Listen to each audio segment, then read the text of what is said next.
Bismillahirrahmanirrahim.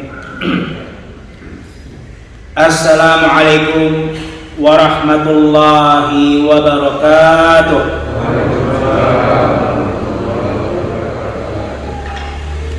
Alhamdulillah. Alhamdulillahi rabbil alamin. Wa bihi nasta'inu ala umuri dunya waddin.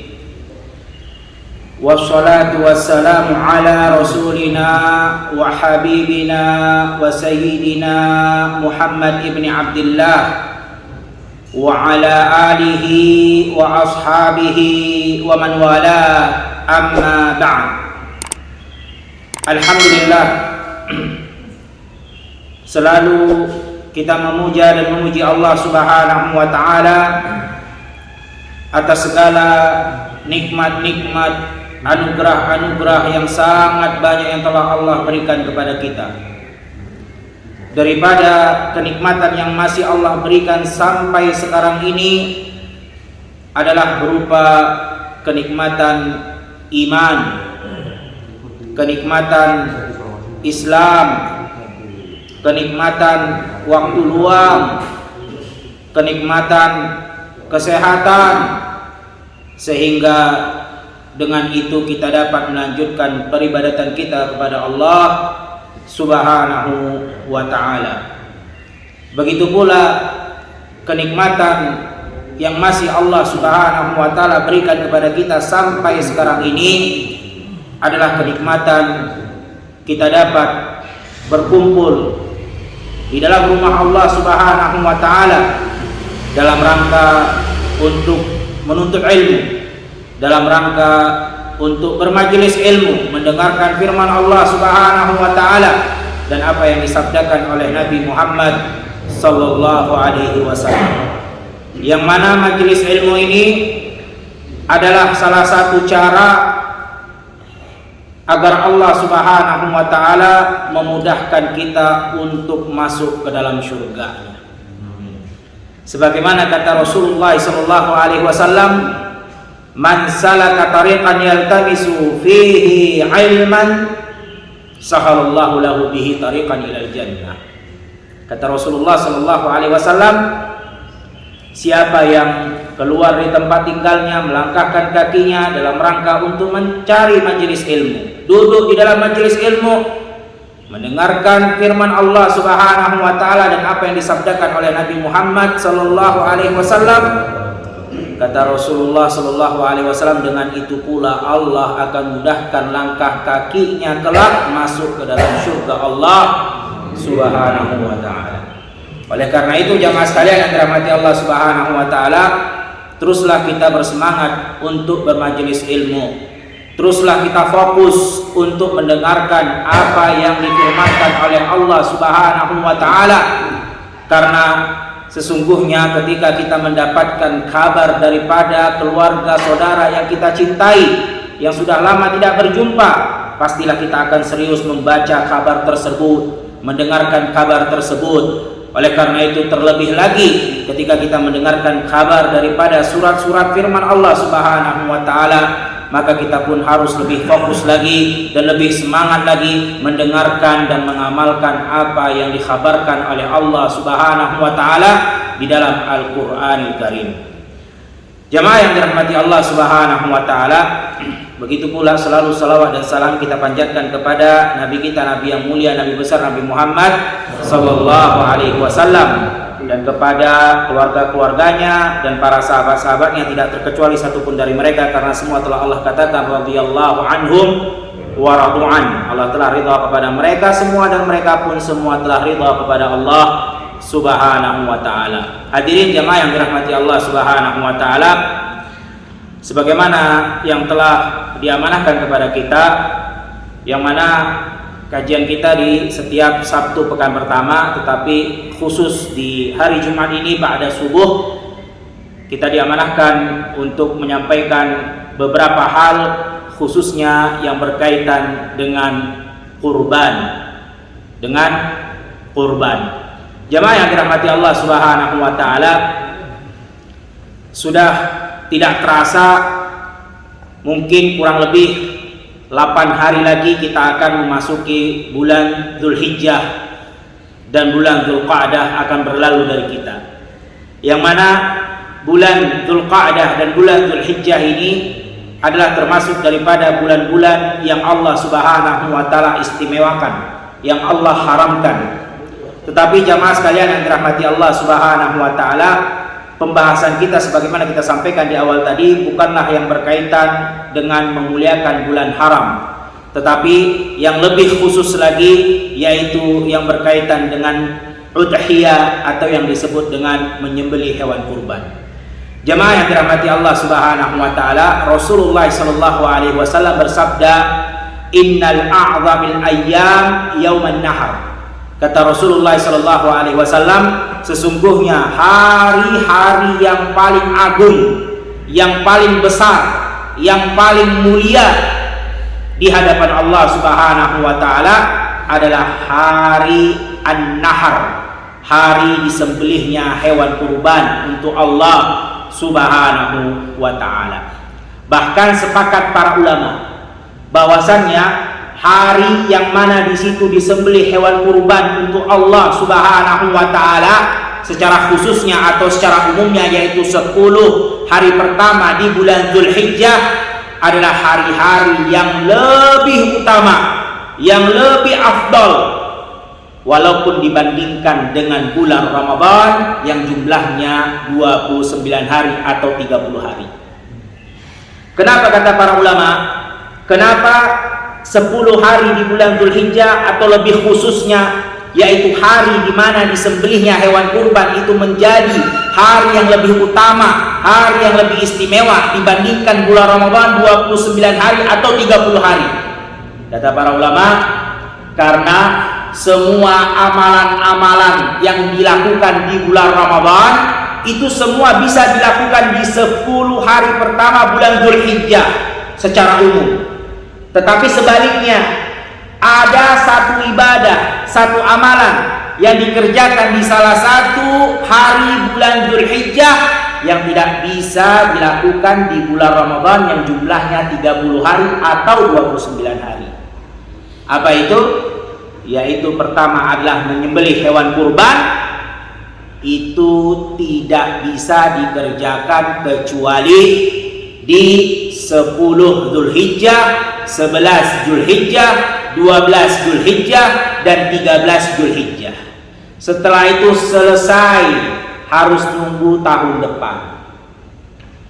Itu nggak bisa dikerjakan di bulan Ramadan walaupun jumlahnya lebih banyak, 30 hari. Tidak ada namanya berkurban di bulan Ramadan, nggak ada.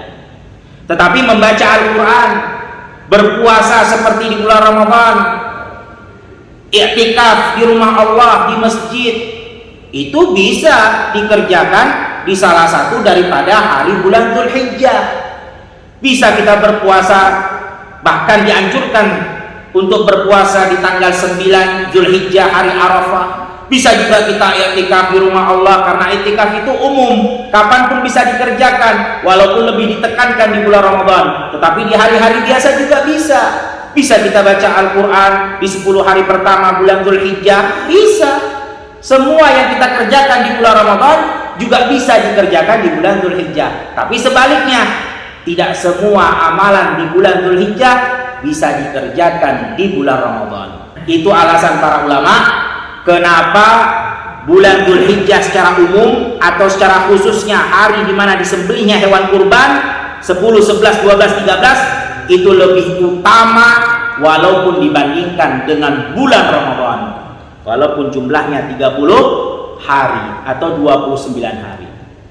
Nah, ini jamaah sekalian yang dirahmati Allah Subhanahu wa taala. Oleh karena itu kata Rasulullah sallallahu alaihi wasallam, "Ma min ayyam amalun salih fiha ahabbu ilallah min hadhil ayyam." Makanya kata Rasulullah, tidak ada amal soleh, amal ibadah yang dilakukan pada bulan tersebut lebih utama, lebih dicintai oleh Allah dibandingkan di 10 hari pertama bulan Dzulhijjah. Ini alasannya kata para ulama, makanya lebih utama dibandingkan bulan-bulan yang lain walaupun dibandingkan bulan Ramadan sekalipun.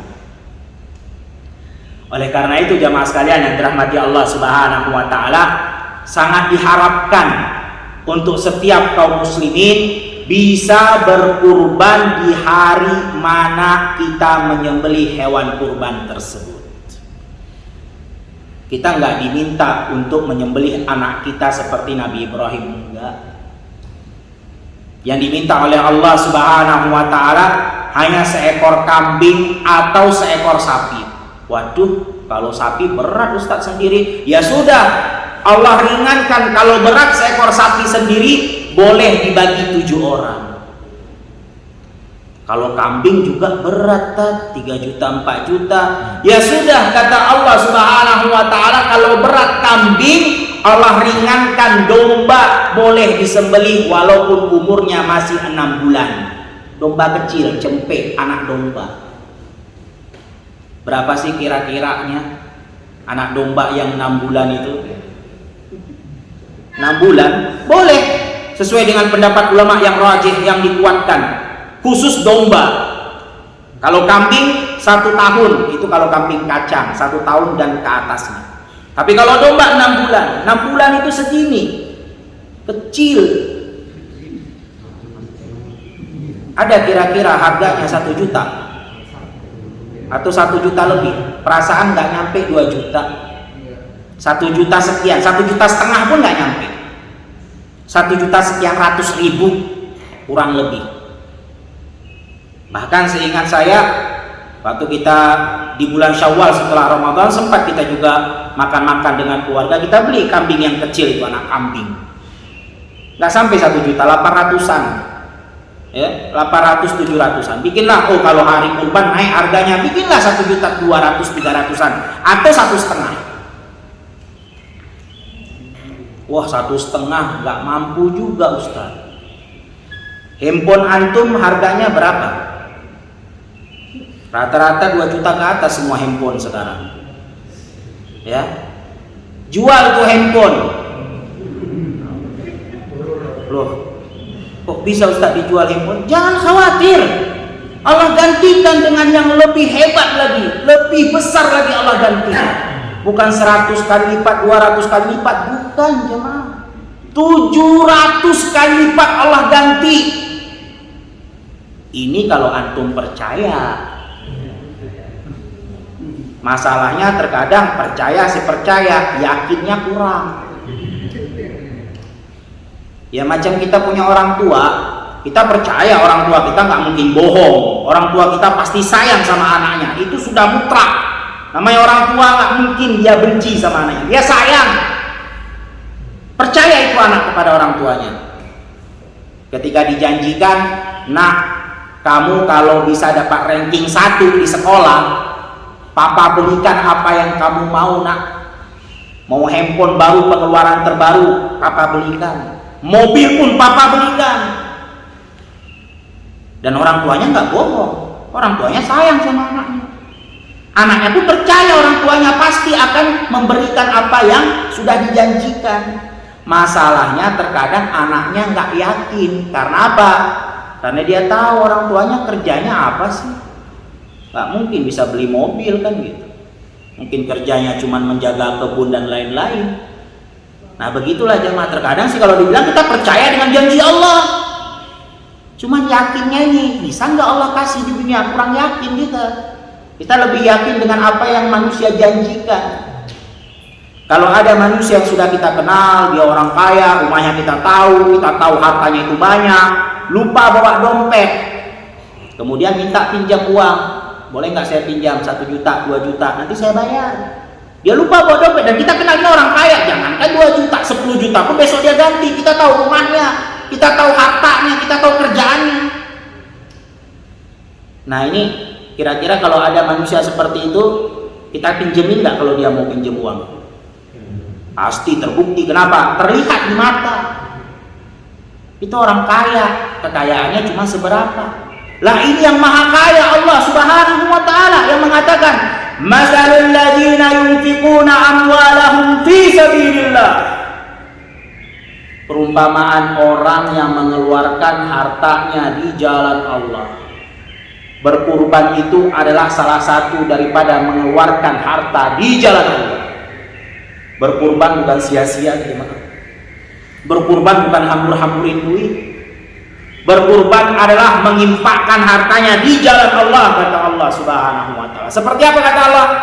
Kama salihabbatin ambatat sab'a sanabil fi kulli sumbulatin mi'atu habba. Itu seperti dia menanam satu biji, yang dari satu biji itu tumbuh 7 cabang. Setiap cabang ada 100 biji. Artinya 700 kali lipat Allah gantikan bagi siapa yang mau mengeluarkan hartanya di jalan Allah. Dan salah satu mengeluarkan harta di jalan Allah adalah berkurban untuk Allah Subhanahu wa ta'ala. 1 ekor kambing itu Allah gantikan 700 kali lipat, jemaah. 700 ekor Allah ganti. 1 ekor sapi Allah ganti 700 ekor sapi. Itu kalau kita percaya. Kalau nggak percaya ya lain lagi ceritanya, jemaah sekalian yang dirahmati Allah Subhanahu wa ta'ala. Yang jadi pertanyaan sekarang, kok masih ada ya orang ketika tiba hari kurban dia tidak mampu berkurban? Mungkin kita husnuzon, berbaik sangka, oh mungkin dia belum paham ilmunya. Oleh karena itu jamaah sekalian yang dirahmati Allah Subhanahu wa taala, ini kewajiban kita semua. Setelah pulang dari masjid ini, bagi yang hadir di majelis ilmu, dia sudah belajar ilmu, dia paham ilmunya tentang kurban. Kewajiban kita semua, pulang nanti sampaikan ilmu itu kepada tetangga. Berikan pemahaman itu kepada RT RW, kasih tahu biar mereka paham pentingnya kurban. Banyak orang yang punya rumah, dia punya motor, bahkan ada yang punya mobil, tapi dia tidak mampu berkurban. Berkurban ini untuk orang yang mampu, bukan untuk orang yang kaya. Ingat jemaah, beda antara mampu dengan orang kaya. Kalau orang kaya mungkin bisa dihitung, tapi kalau mampu dilihat dia berkeinginan apa enggak. Itu namanya mampu atau tidak mau mampu. Makanya perhatikan Nabi Muhammad SAW itu ketika enggak mampu, ini Rasulullah uswatun hasanah, sebagai suri teladan contoh kita. Itu ketika enggak mampu, beliau berkurban 1 atau 2 ekor kambing. Ini waktu enggak mampu. Bahkan Nabi Ibrahim alaihissalam mengorbankan anak kandungnya yang sangat dia cintai. Banyak orang bertanya, kok mesti yang dikurbankan adalah anaknya Nabi Ibrahim, yaitu Nabi Ismail? Kok nggak yang lain ya? Padahal Nabi Ibrahim punya onta, Nabi Ibrahim punya sapi. Kita tahu di dalam Al-Quranul Karim, Nabi Ibrahim ketika didatangi oleh 2 orang tamunya, yang dia sembelih sapi milik dia. Ijlun samin, kata Allah dalam Al-Quran, sapi yang betul-betul muda dan gemuk. Dia punya hewan untuk dikurbankan. Tapi kenapa sih yang diminta anaknya, yaitu Nabi Ismail, anaknya Nabi Ibrahim? Ini biar kita tahu apa alasan Allah Subhanahu wa ta'ala kok mesti Nabi Ismail, padahal ada Nabi Ishak.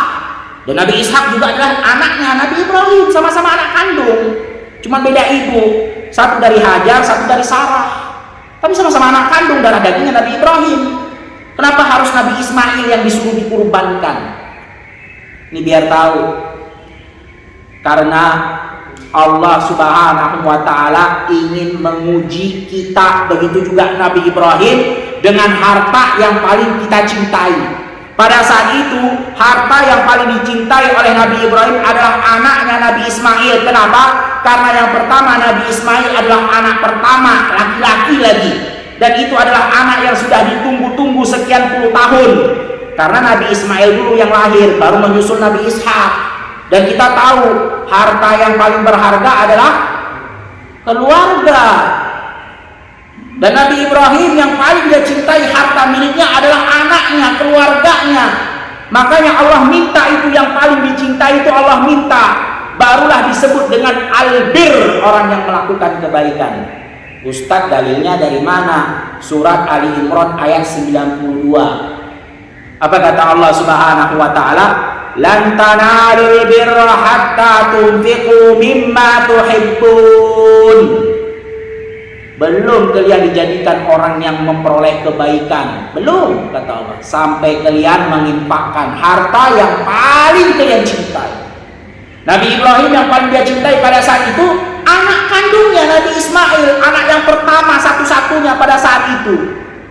Karena di mana-mana namanya anak pertama, apalagi laki-laki, adalah anak yang dibangga-banggakan. Bahkan orang-orang Arab menjadikan nama panggilan mereka dengan nama anak pertamanya. Makanya Rasulullah disebut dengan Abul Qasim, karena anak laki-laki yang pertama namanya Qasim. Semua, jangankan orang Arab, kita juga begitu. Terkadang di sebagian suku ada yang menjadi nama panggilannya dengan nama anak pertamanya. Kenapa dijadikan begitu? Karena dia sangat bangga dan cinta dengan anak laki-laki pertamanya.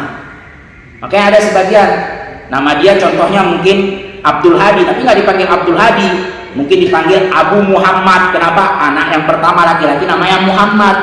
Abu Muhammad artinya bapaknya si Muhammad. Banyak begitu orang menjadikan nama panggilannya, saking dia bangga dan cintanya kepada anak pertama laki-laki itu. Itulah yang dicintai oleh Nabi Ibrahim. Itulah yang diminta oleh Allah Subhanahu wa Ta'ala. Makanya ketika diturunkan lan tanalul birra hatta tunfiqu mimma tuhibbun, para sahabat semua datang ke Rasulullah sallallahu alaihi wasallam. Termasuk Umar bin Khattab datang ke Rasulullah sallallahu alaihi wasallam. Pada saat itu Umar baru dapat tanah di negeri Khaybar yang tanah itu luas dan subur, hijau, bahkan hasil panennya lagi banyak-banyaknya. Langsung kata Umar bin Khattab, "Ya Rasulullah, ini tanah yang paling saya cintai, fa innaha waqfun lillah." Dia wakaf untuk Allah. Bukan tanah yang udah nggak laku dijual di dalam pojokan, di dalam baru dia adalah dia. Tanah yang masih produksi, masih menghasilkan, produktif, masih panennya masih banyak-banyaknya. Itu yang diwakafkan oleh para sahabat Nabi Shallallahu Alaihi Wasallam. Baru dikatakan engkau mendapatkan kebaikan. Albir, yang sedekah sedikit ya dapat juga pahala, tapi berbeda dengan yang mensedekahkan harta yang paling dia cintai.